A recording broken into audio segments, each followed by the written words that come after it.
Energy. It is all around us, both seen and unseen. It affects all the lives within humanity, our great planet Earth, and the entire universe. It is a conscious cosmic matrix, an ever-evolving cycle, creating, breaking down, and recreating. This is Connected with your host, Andrea Dragonfly.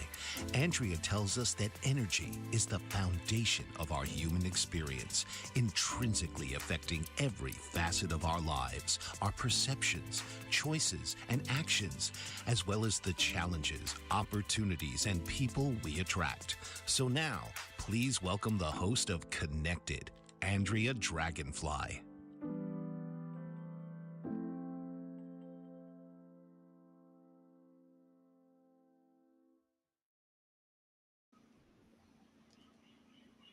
Hey, welcome. Welcome to the show Connected. I am your host, Andrea Dragonfly. So I have been traveling, and since we last connected, which was the week before Thanksgiving, we talked about giving thanks and about a gratitude practice. And so I'm going to just kind of tie all these things together because I'm giving thanks that I am in a new environment. So since we've last connected, I have packed up my belongings and I'm out on an adventure. And part of this adventure is about my relationship with the plants, with the earth, and with nature. And I've been talking to my plant allies, and there is some research that I'm doing out here. I'm in Hawaii, and I'm on the Big Island, and I'm on the east side of the Big Island in a little town called Pahoa in the what's known as the Puna, Lower Puna area. And this has been something that's been in my field for the last few months. It's actually been in my field for over a year. So within that whole kind of introduction into coming here, I haven't ever really talked about it before, but since I'm in a new environment, I thought maybe I should bring it forward and talk about that a little bit. However, it's not going to be the focal point of this show, clearly. We have other things to discuss. However, I do want to just mention that it is because of plant allies that I'm here, and it is because of some research and about working with what's called the Aina, the land of Hawaii. And there's some very specific stuff, energy here that I am being brought to work with for a product that is going to help bring healing to not only our planet, but to humanity itself as well. So that's the project I've been kind of like cultivating and energetically working with for some time. And now I'm here. Now, this place is a temporary studio. I'm only here for the month of December, and I am looking for my little sweet spot somewhere, wherever it's going to land me for however long I'm here. I don't have all the details. All I know is that this is what I'm doing, and I'm just going to take one step at a time and just be grateful that I get to have this life and I get to be able to have these amazing opportunities, right? So now, within a grateful practice, gratitude practice, being that we last connected before Thanksgiving, if anybody has anything to share about their own gratitude practice and what has come forth for them since the last few weeks, I would love to hear it. We also have this as a live show. At any point, anybody could call in. But we also have the comments. And so if you're on your computer or your phone or whatever, and you want to make a comment about something that has come up for you in the last few weeks around gratitude and a gratitude practice, I would love to hear it, right? Now, we also have a phone number. I don't see it necessarily on my screen at this moment, but it'll show up. And so if anybody at any time does want to come in or get clarify any of the information that we're talking about, you are always welcome to participate in that and get your voices heard as well. Okay, so this is the gratitude piece, and now we're moving in to just the expansion of our plant allies, or really just our energy allies, because prior to the giving thanks episode, we were really kind of coming into we have innumerable allies that are here with us, supporting us and rooting us on, right? And our plant allies are one of our most dear and near to us. And even though we can see them as the plant in which, this energy is coming forth. We don't necessarily always know how we're communicating with them. And I spoke with you before about how we need to ask for what it is that we are wanting, right? And even so, as I arrived here at the very beginning of the month. I came, I last weekend I got a cold, and I used my allies of onions and garlic and even some chili pepper, and I made myself a very potent medicine. And I took some natural honey that's in this area. Of course, this is Hawaii, so there's lots of different people producing honey. There's lots of flowers, lots of honeybees. And so I got the local honey. I made myself a medicine. I asked it to help me heal quickly and move through this. And I poured that honey on, and I just shook it and created that medicine that pulled the yumminess of the antimicrobial, the microbe properties from the garlic and the onions. I mean, garlic in itself is like a natural antibiotic, even, right? It just really helps get in and move things and activate our immune systems in ways that we don't normally can do on our own, right? And I knocked that out of my system literally within 18 hours and felt so much better, moved an unproductive cough into a productive cough. And so this is why this is important for us to bring forward who are our allies. Now, of course, we're moving this into even shamanic plant allies, because we did talk about our vegetables and herbs and our plant allies just on, at the grocery store, what we could grow in our own gardens. And now we're moving into our plant allies that actually have almost like a supercharge to them. And that's the way I'm going to talk about them. And leading us in, I'm going to talk about the origin story, because we have these stories of our celebrations that we don't even know how we got them, what they're connected to. And they're kind of like a conglomeration of different types of cultural stories that have been kind of mishmashed together. However, we know that the story of Santa Claus and Santa's flying reindeer doesn't have anything to do with Jesus and Jesus's birth. And then if we think about winter solstice, well, what does it really have to do with winter solstice? Like, we don't really know, because, and for those of you who are out there, Jesus's birth and winter solstice have the connection of the returning of the sun. Now, we're looking at winter solstice in the northern hemisphere, because at the same time, we're having summer solstice in the southern hemisphere.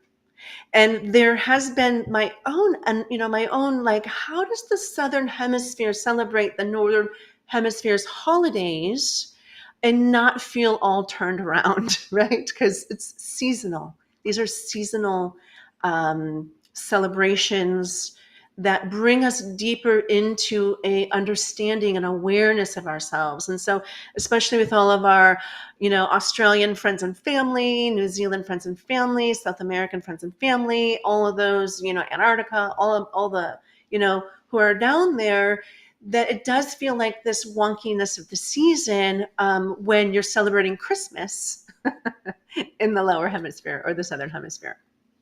Okay, so in this place, I'm going to go ahead and just bring where this originates from. And I learned this 30 years ago in herb school. I went to the Rocky Mountain Center for Botanical Studies in Boulder, Colorado. And I loved this story. And this is oral tradition. This is where stories are being passed through, storytelling. And there wasn't a whole lot of literature written about this back in those days. However, since then, there's lots of information that's on the internet. So I do invite you to play around with this and look into this more deeply. And remember that everybody's story is going to come from their perspective, how it lives within their own body, how they've embodied the information within them. And so, if this is a story that you've heard elsewhere and you've heard maybe a little bit of a different rendition of it, add it too. You know, add my story to the story that you've heard, or if you haven't heard the story yet and you do your research, add that to the story that I'm sharing with you. Because no matter what, it's always information building upon information, pieces to the puzzle. We're always looking at how do we get a clearer, more full understanding of the information before us. And there's also very many ways for us to look at this. A lot of it is symbolic. And even within symbolism, it goes far deeper into what our human consciousness often allows us to really understand and feel comfortable with. So, playing with this, we're going to jump in, and then I'm going to invite you to play with it within your own energy field. How do you make this your own? Because again, this is going to be a conglomerate of different cultures. But it starts with, let's just start with the reindeer. Well, where do the reindeer naturally live, right? So the reindeer live in, the northern parts of Europe and Scandinavia, up into Russia, Siberia, up in those areas. And so this is a story about how, we're going to be working with the reindeer. The story really kind of comes in to the place where this is a relationship with winter solstice. And so the medicine men or women, and oftentimes they could even have been androgynous, because in the older days, we still had, people who embodied both the masculine and the feminine within them. They held the balance. And we haven't talked about gender and all of the different types of things that are happening in the LGBTQ community yet, but this is some of the origin of that as well, right? This is where the medicine man woman were, really were in the balance of the masculine, feminine, energetic. So whether it was the man or the woman, we're just going to call the medicine person, which has also been translated into the word shaman, which is a newish word that came through anthropology. So it's an anthropological word put onto the Siberian actual medicine people. And so this is the winter solstice, and it's the time of the extremes, right? We're moving into the extreme coldness. And this is a time where famine, if we didn't get a good harvest during the season, could very much be a harsh reality.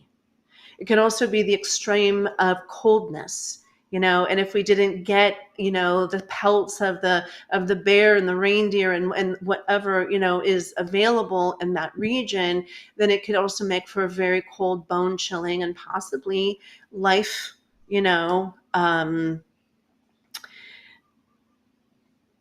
let me see if I can get that word out, but it could also potentially affect, our livelihood through the wintertime, like will we be able to make it through and not freeze to death, hypothermia. So the shaman of that area, and sometimes they can also, like one of the traditions within the peoples there are the Sami. Now, of course, there's different ways we pronounce these. So Sami is the Sami of Scandinavia. I do believe that they're very much part of the Finland, Norwegian area as well, possibly even Sweden. So again, Scandinavia, those three in particular. And they would have this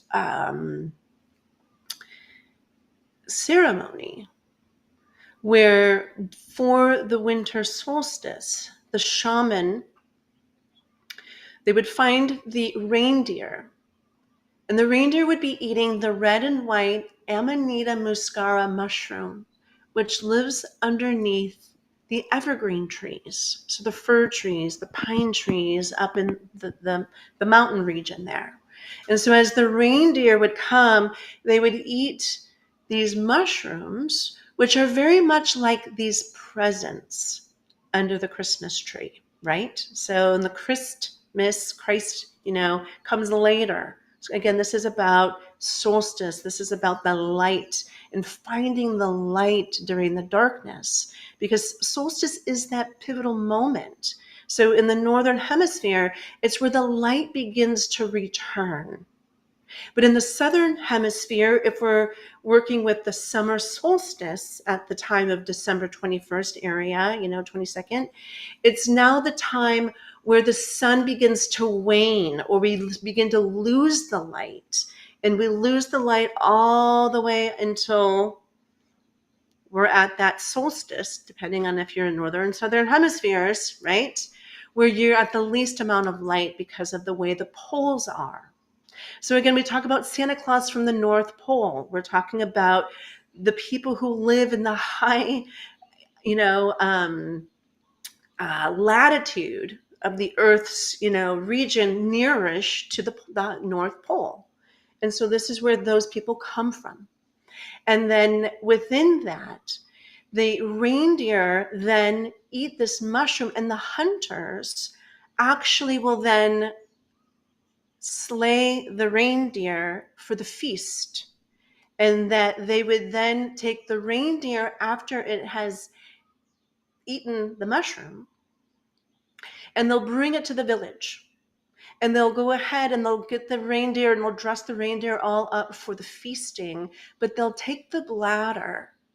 And of course, there's a process of how, the mushroom, because the Amanita muscara mushroom in its own has been known to be toxic.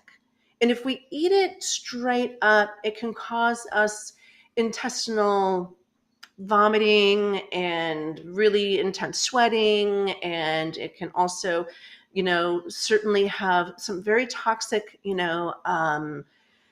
reactions within the human body. But if we dilute it and we have it in these diluted kind of like remedies, we can ingest it and we can use it in a whole new way. And so it's very psychotropic in its, in its medicine. And so when the reindeer eat it, they process it, it moves into the bladder of the reindeer. This is where it kind of gets a little different, right? And then they take that bladder of the reindeer and then they will actually squeeze that and milk that bladder, and then they'll get the urine out of that. And then the shaman will drink the urine of that deer. And the shaman will actually be the one to go into what we call non-ordinary states of reality. This is where the shaman goes in and communes with the deities of the space, of the land, and the cosmic forces of light and darkness. And we want to remember, because light and darkness, creation and destruction, and especially during the time of winter solstice, this is the time where everything dies and we get into a very extreme environment. And so it can be destructive. It can be destructive on people's lives. And of course, those people have learned, when I say those people, the people who are native of those lands certainly have learned how to, work within their landscape and their environment. But still, no matter what, no matter where you are, you're still going to have, potentials for, all sorts of different ways that we will, find challenge and tragedies, right? So anyway, within that place, this is usually what happens on the solstice celebration. And so this is how, like, the preparation leading up to it, the hunt for the reindeer, waiting specifically for the reindeer to eat the Amanita muscara mushroom, which is the red and white package under the Christmas tree, the evergreen tree, right? And so I know I'm kind of moving this forward, and it's like, this is where, again, This is about giving gifts and offerings. So the gift giving actually comes because they're offering themselves to the land guardians, to the deities, to the light and dark forces, asking them to be kind, be gentle, to work with them through this dark time of the season. And then, of course, if we also recognize that even if you're in the north area, the northern poles and the higher latitudinal lines of that you are, kind of like, you're in darkness. You're in that level of darkness, probably from, equinoxes, from fall equinox until spring equinox, when the light really returns back and you are in the full light, because this is where we have, the aurora borealis. This is where you definitely, like we think about Alaska or we think about Antarctica, you're in months of darkness. So this is that part as well, right? And then in that offering, giving the offerings, saying, please take care of our tribe, take care of our people. And then this is also a way for each other to give offerings to one another, even within the community, so that they have, let's say, that they have their needs met. So it's how to, my gift, whether I'm the person who makes this type of clothing, or I'm the person that makes this type of food, or I'm the hunter that whatever, that they're giving of what they have to each other, so that each other can make it through the harshest time of the season. So this is part of where we get that. So the flying reindeer. Now we're going to take a quick break. And when we get back, we're going to get back into the flying part. I want to get back into the flying part because there's a lots of information. And this is where we're going to be moving into our plant medicines and what that really actually kind of deepens into. So go ahead and take 2 minutes with me, and I'll see you back here. And yeah, there you have it. What if there were a super tiny device that could diagnose the brain and is smaller than a single human hair? What if you could see inside the brain to help an epilepsy patient during surgery, or to help the fight against Parkinson's disease? Dr. Patricia Broderick is proud to announce the Broderick Probe, a biomedical and electronic breakthrough. Imagine a probe to help with the understanding and potential cure of brain-related diseases. To learn more, listen live to the Easy Sense radio show with host Dr. Broderick, Wednesdays 7 p.m. Eastern on the Bold Brave Media Network and TuneIn Radio. And to help support the Broderick Foundation, please go to EasySense.com and learn how, with your help, we can fight these horrific brain disorders. That's EasySense.com to learn more and help support the Broderick Foundation. Author, radio show host, and coach John M. Hawkins reveals strategies to help gain perspective, build confidence, find clarity, achieve goals. John M. Hawkins' new book, Coached to Greatness, Unlock Your Full Potential with Limitless Growth, published by iUniverse. Hawkins reveals strategies to help readers accomplish more. He believes the book can coach them to greatness. Hawkins says that the best athletes get to the top of their sport with the help of coaches, mentors, and others. He shares guidance that helps readers reflect on what motivates them. Rediscover and assess their core values, philosophies, and competencies. Find settings that allow them to be the most productive and track their progress towards accomplishing goals. Listen to John Hawkins' My Strategy, Saturdays, 1 p.m. Eastern on the BBM Global Network and TuneIn Radio. Welcome back. Okay, so looking at the flying reindeer. So this is really about this mushroom.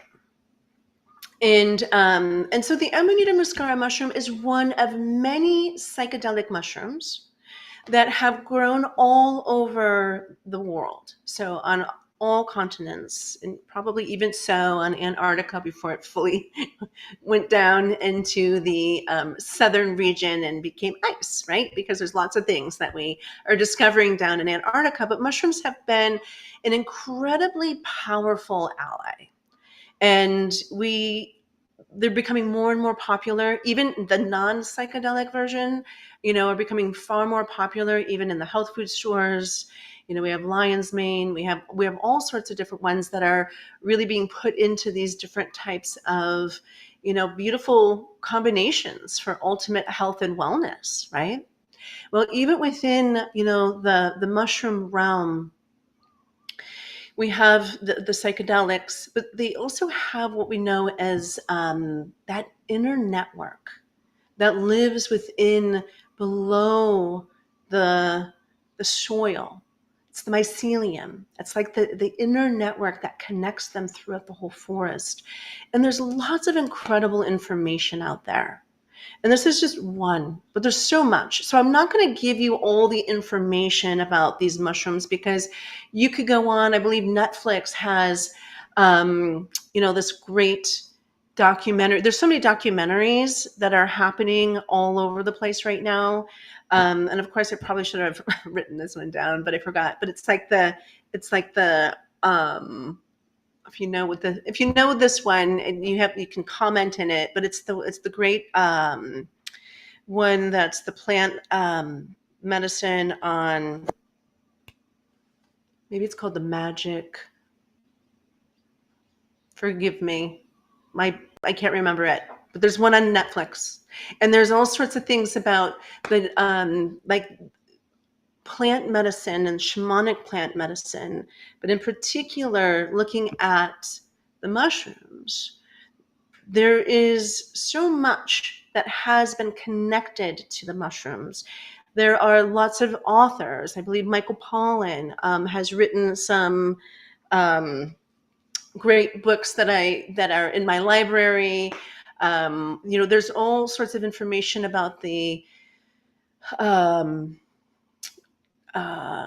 McKenna, who, I'm so sorry, I'm having a moment here. The Food of the Gods, Terence McKenna. Thank you. So sorry about that. But looking at how mushrooms over time have brought like consciousness and have helped develop consciousness throughout different groups, throughout, village life, and how just even the tribal life has been able to use this type of plant medicine, not only for really kind of connecting in. So when I talked about that mycelium, it's about connecting into the intelligence of Mother Earth, the intelligence of what we could call Mother Gaia, or the understanding that everything is working together in this new way. It's not even a new way, but a way that when you ingest it, you get connected into it. And so even in the hunting and gathering communities, they would use it for the hunt.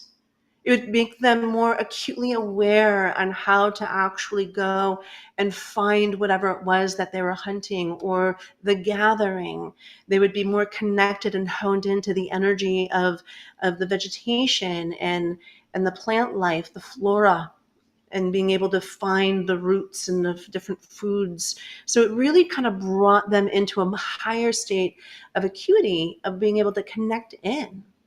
And then they would also be able to use this energy, this consciousness, in a way to connect in to the oneness, the allness, the cosmic kind of fabric of life.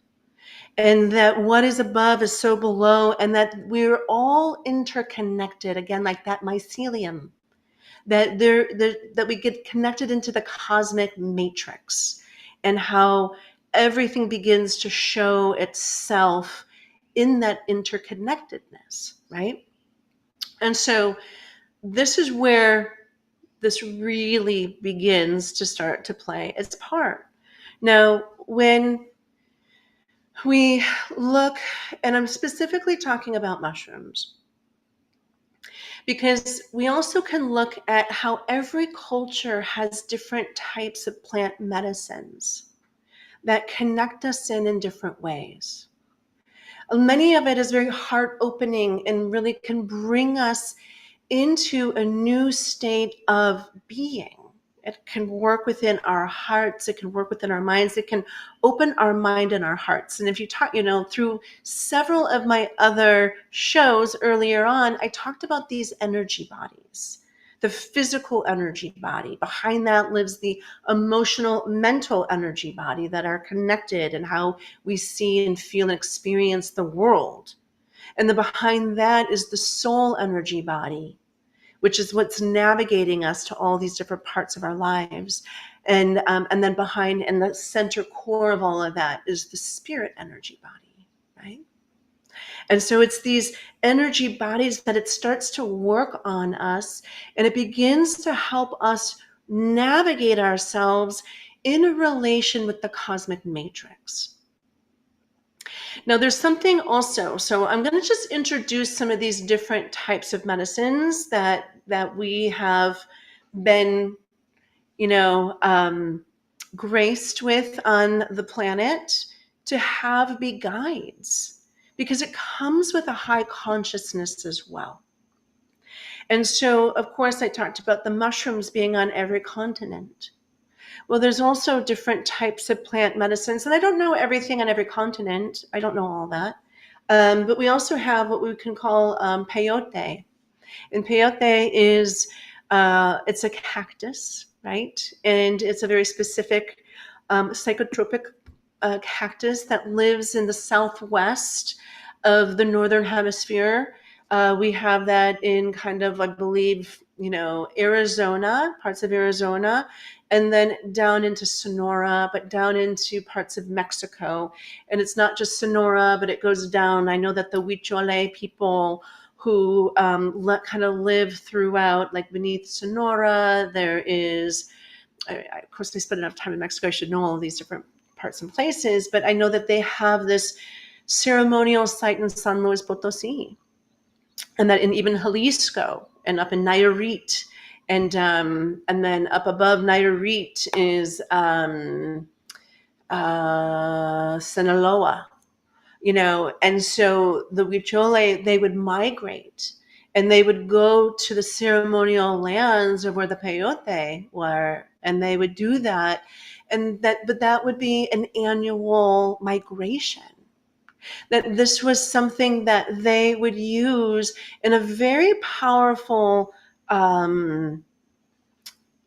relationship, where this medicine came to them, and it was a way of passing the lineage through the people, so that the forefathers passed it on through generation, and that they would have the imprinting of information of the cosmic relationship of the light and darkness.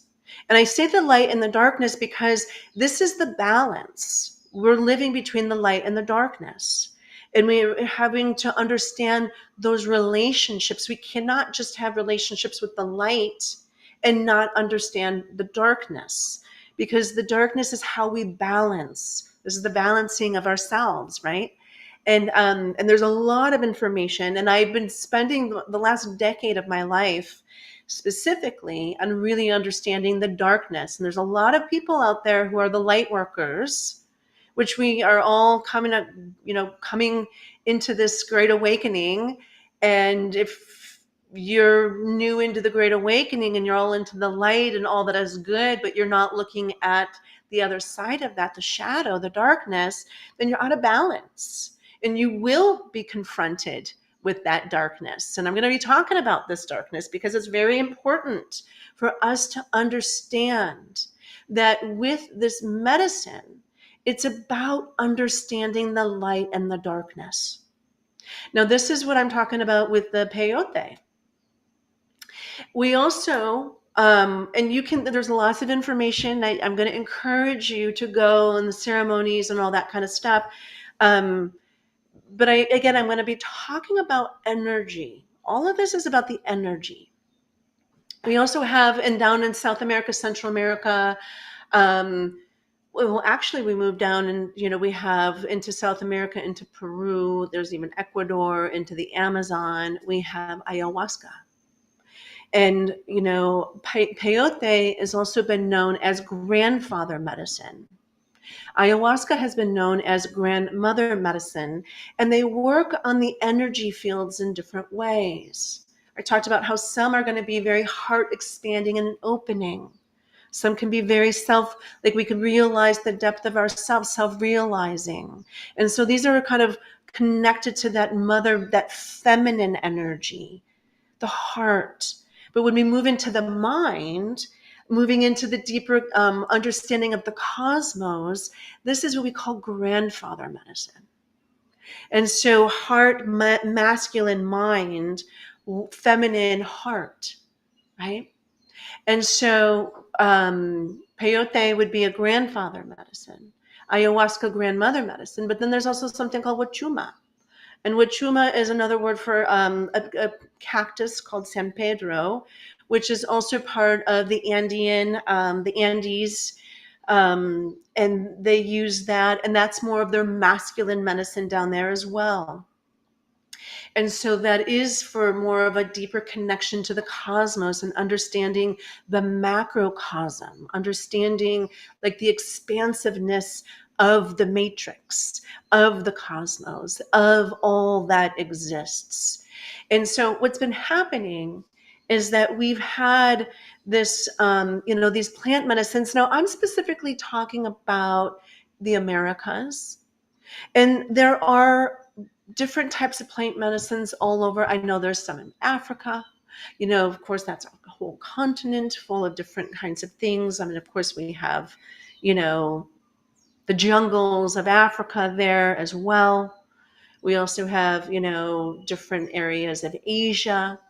And again, I don't know all of them, but what I do know is that the medicines of the Americas have become very popularized. And in that popularization of it, this is where I want to bring forth that relationship between light and darkness. Now, the shamans have a deep relationship of the cosmic connection. They know how to navigate non-ordinary reality. They know how to bring a person through their trauma along within this medicine. And the medicine itself is actually from the cosmic matrix of, we're on this planet, the 3D world, our great planet Earth, where consciousness has materialized into matter. Because this consciousness exists without form out into the deeper parts of our cosmic space, into the cosmic creation of it all, our universe. But here on Earth, it is manifested, or it's materialized into matter. And so we get to kind of work with this. And so within this, our plant medicine allies are filled with information, guiding information, beautiful, powerful information. But, and I'm going to use the word but, they're tools. They are not the spiritual practice.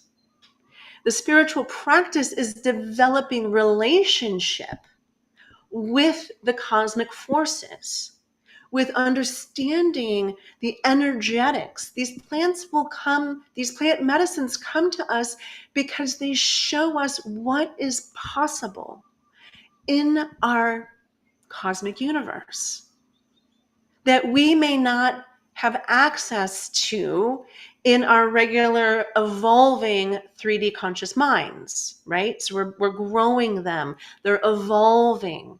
And these medicines will come and they will also have codes that can unlock codes that will bring us to another level of awareness. And it's bringing us and expanding us, but it's not just the medicine that is the practice. So what I'm trying to really say here is that these medicines have become people's spiritual practice, not the tool that helps them in their own spiritual practice kind of jump ahead. So when we have a spiritual practice, and I'm going to talk about how within the shamanic earth indigenous, they will use these plant medicines as tools to bring us to a new level of awareness. However, we need to work that energy within our own energy bodies, our own levels of consciousness, and let them unlock parts of ourselves that can then see things from a bigger perspective, begins to, again, grow us expansively. It starts to connect the dots in ways that maybe we couldn't connect if we had never done that plant medicine before. Now, on an esoteric level, which is not earth-centered shamanic, esotericism is really working directly with energy beings. And these are the old mystery traditions. This is the old philosophies and the schools and working with these higher beings. They don't believe in plant medicine at all as part of the spiritual process. They actually feel that in an esoteric perspective, that the plant medicines are more deterrents to your spiritual growth than of course the shamanic earth-centered practices see it and use it. So we have these two very different perspectives. And these perspectives, again, the shamanic indigenous they're using the earth because they're deeply connected to the earth. This is, especially if you're working in the jungle, especially if you're working in the desert, the different landscapes provide, different types of medicine. I mean, even sapito, there's toad medicine. Now, all of these plants share something. They share a molecule, which is also known as DMT. DMT, and just because which is dimethyltryptophan. DMT stands for dimethyltryptophan. Now, that actually lives in organic, life. And so you can pull that DMT, and we all have it within ourselves. So even when we die and we take that last breath, and our body moves from this physical incarnated flesh body, and we're moving out and we move through and we're leaving this behind, we emit our own DMT. And that DMT is this very heightened state of that flying. It's like the flying ointment. It's what we bring, and it takes us, it transcends us. It's the vehicle to move us into these different states of reality. And so the DMT moves us, and we shed our energy bodies. We shed this physical, corporal energy body behind. We shed our etheric body behind, and our astral body begins to move, in flight. So this is where we get this flight, the flying of the reindeer, the DMT that lives within the Amanita muscaria mushroom, and all of the psychotropic and psychedelic mushrooms, they are working with that DMT. And of course, DMT lives in other things. It lives in frog medicine. It lives in so even the ayahuasca, this is a vine and a shrub that the consciousness came to the shamans and said, put these two together. And one of them is specifically going to have the properties of the DMT, and the other one works specifically in how the neurotransmitters work in the brain, and it allows that flight to happen into the world of the cosmos, cosmic information. Um, and so that DMT, this is where it's at. And so there's also more stuff on that. DMT, the spirit molecule, there's books, there's a documentary on that. I encourage you to check those things out. Um, and so this is how they all kind of come together, because there's animals and plants that are out there that have this, that have been being used as a way for us to evolve. But I really want to say that it's not just the spiritual practice, it's a tool to a spiritual practice. And when I was down in Mexico working with the Mexican community, one of the biggest things is that they do what's called the Niños Santos ceremonies, which is the mushroom ceremonies. And it's of course this grows prolifically out in especially in Oaxaca and whatnot. But this isn't our spiritual practice. It's a tool to the spiritual practice. We want to really be able to land our own spiritual practice, connect directly with conscious energy, connect directly with the divine energies of the masculine and the feminine, connect directly with the angelic realms. We first got to know what all these are. But they'll come to us, they inform us. And this is why we're talking about this throughout this next several of these, shows. We're talking about our allies. Where do our allies come from, right? How do we build and create relationships with these allies? So again, we're going to take another quick break, and when we're going to go back, we're going to jump into this, but we're also going to look at how when we use this as our spiritual process, our spiritual practice, how we're going to be confronted with the darkness as well. So, all right, I'll see you back in too. Did you know that your beliefs create your entire reality, but it's the subconscious? Are you struggling to care for elderly parents or a spouse? Do you wonder if being a caregiver is making you sick?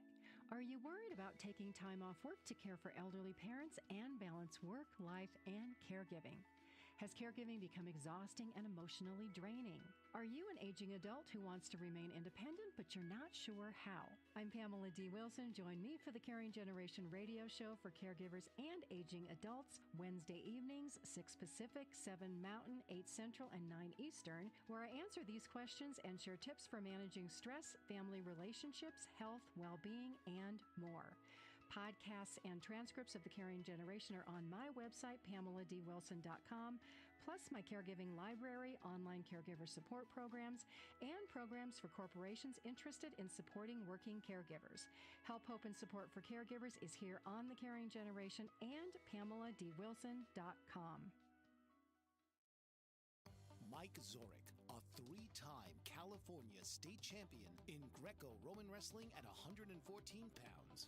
Mike, blind since birth, was born in Hartford, Connecticut.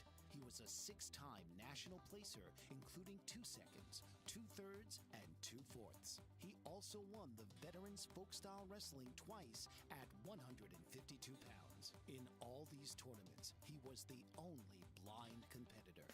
Nancy Zorek, a creative spirit whose talents have taken her to the stage and into galleries and exhibitions in several states. Her father, a commercial artist who shared his instruments with his daughter and helped her fine-tune her natural abilities, influenced her decision to follow in his footsteps. Ms. Zorek has enjoyed a fruitful career doing what she loves. Listen Saturday mornings at 12 Eastern for the Nancy and Mike Show for heartwarming stories and interesting talk on the BBM Global Network. Dr. RC will share extraordinary resources and services that promote educational success, as well as making a difference in the lives of all social workers, as well as the lives of children, adolescents, and teens of today. She will have open discussions addressing many of the issues that we face about our youth and how being employed in the uniquely skilled profession of social work for over 18 years has taught invaluable lessons through her personal experiences. She will also provide real-life facts, examples, and personal stories that will confirm that why serving as a child advocate is extremely beneficial when addressing the needs of the whole child. Listen live to Dare to Soar, Saturdays 10 a.m. Eastern on the BBM Global Network, and tune in radio as Dr. RC will provide thought-provoking information that will empower, encourage, and strengthen students, families, and communities across our nation. You can also visit her at soarwithkatie.com. Okay.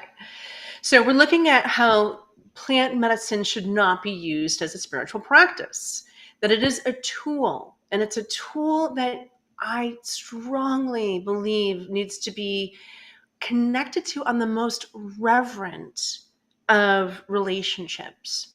And one of the things that I'm very present to is how plant medicine has become part of what's like this tourism, plant medicine tourism. And people are going all over the place to try to do all these different plant medicines. And it's become like this cool, like, oh yeah, I did that. And oh yeah, and then I went there and I did that. And then I went there and I did that. And it's just like about, now it's about this like new experience. Instead of it being about connecting us and really developing us to be stronger, more loving, more accepting, more relating, kind of like part of the cosmic fabric of all that is good in the world, it becomes this like this whole other energy about what we've done and how we can check that off our list, right? And so, you know, when we think about, we are now these people who have, we don't necessarily connect into stillness so much. We have these very fast-paced lives. We're really, like even in the newer generations, they've had the video games from early on.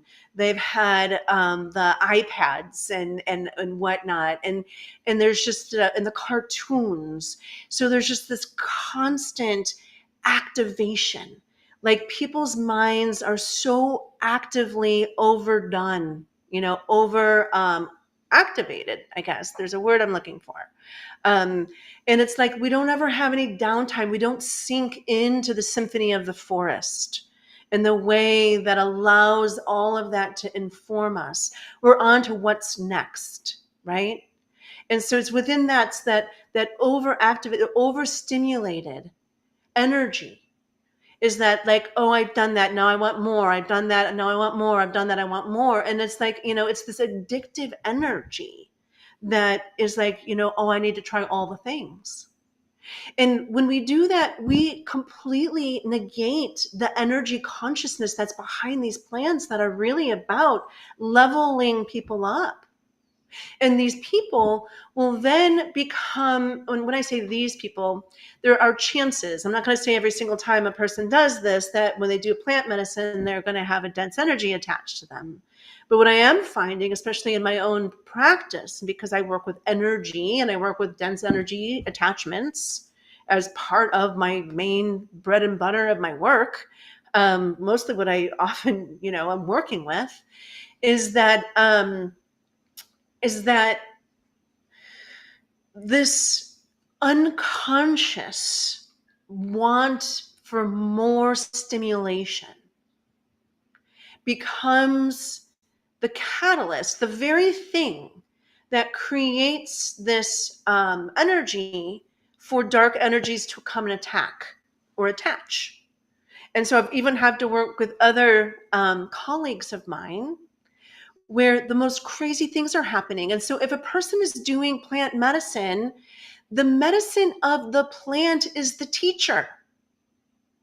There shouldn't be another person getting in your face and trying to hold your attention and doing eye work or energy work or breath work or anything. You are working with the consciousness of that plant, and that in itself is enough. I mean, that's what it should be. Maybe I'm old school, because when a person starts to come and invade in a plant medicine ceremony, now your people are taking medicine ceremony dosages, which isn't just a little minute, like, we want to do like micro dosing mushrooms. That's a whole different thing. We're talking a macro dose of mushrooms. We're talking when you're doing ayahuasca and you are taking the medicine. I mean, it's still a small amount, but it's powerful. And if somebody's trying to get in your way and they want to put their healing modality that they learned and they want to work with you while you're on the medicine, that is their ego. That is not okay. And I strongly stand behind this, that if you're doing the medicine, it's you and the medicine. The medicine is your teacher. Do not let anybody get involved. Now, of course, there are facilitators who are making sure that everybody's safe. Now, that's very important.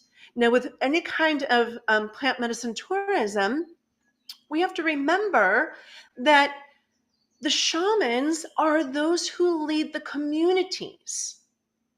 But with the plant medicine tourism, what's happening down, especially in South America, is that the people who are the local people, who are not the shamans or the medicine people, but maybe are connected, the village people, they see this as an opportunity to make money off of the Westerners.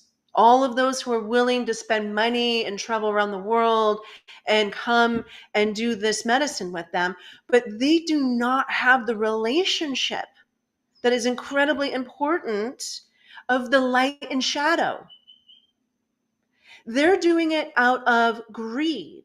They're doing it out of that they can make a lot of money. And these people are from the Amazon.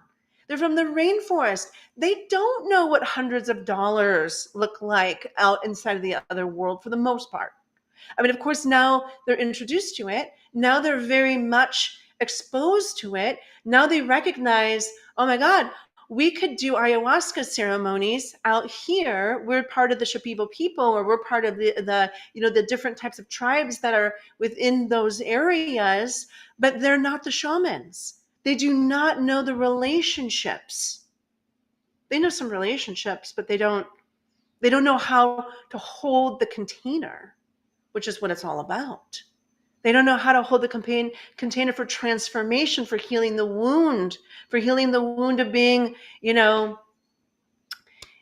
we all have it, whether we're the oppressor or the oppressed. I talked about all these imprints that we carry and all the different lifetimes that we carry them through, right? And so, this is this big part, is that we got to know who we're connecting to. And plant medicine tourism has a very dark side to it. And people are coming back to the States with absolute attachments, very dark and very dark attachments, which solely are there to suck the life force of that person and kill them. Like, that is a real thing. It really happens. So we are going to talk about that. And next week is the week right before solstice. So I am going to kind of carry some of this forward because I'm at the end of my time, because there's just everything's shifting and changing, and humanity is shifting and changing with with it all. And so I want to bring this in. We're going to have a solstice kind of conversation, bringing in the plant medicine, how we bring it into the darkness for those in the northern hemisphere, also those in the southern hemisphere, bringing it into the light and shining the light on this, right, as we go forward. But this is a really big conversation that is, far more than just an hour here with you guys. But if you want to reach out to me, if you have any thoughts, comments, concerns, anything like that, you can always reach me at Facebook and Instagram at connected.dragonfly. There's my website at www.andreadragonfly.com. You can connect with me there, and all of it. So within this next week, I wish you a happy December wherever you are.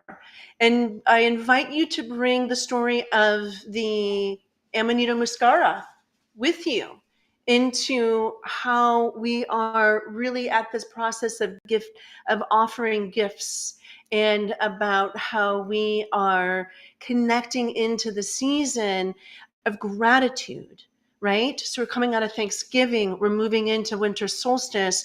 The gifts and offerings that we give, to one another for the season are these gratitude gifts, these offerings for us to stay connected and stay in our thriving places of our own, our own greatness, right? So inviting that to sit with you, play with that, and we'll catch up on all of this next week. So thank you so much. Have a beautiful week. I'll see you then. This has been Connected with your host, Andrea Dragonfly. Join Andrea each week on an extraordinary journey, exploring the consciousness of energy and how you are connected. Thursday, 9 p.m. Eastern on the Bold Brave TV network.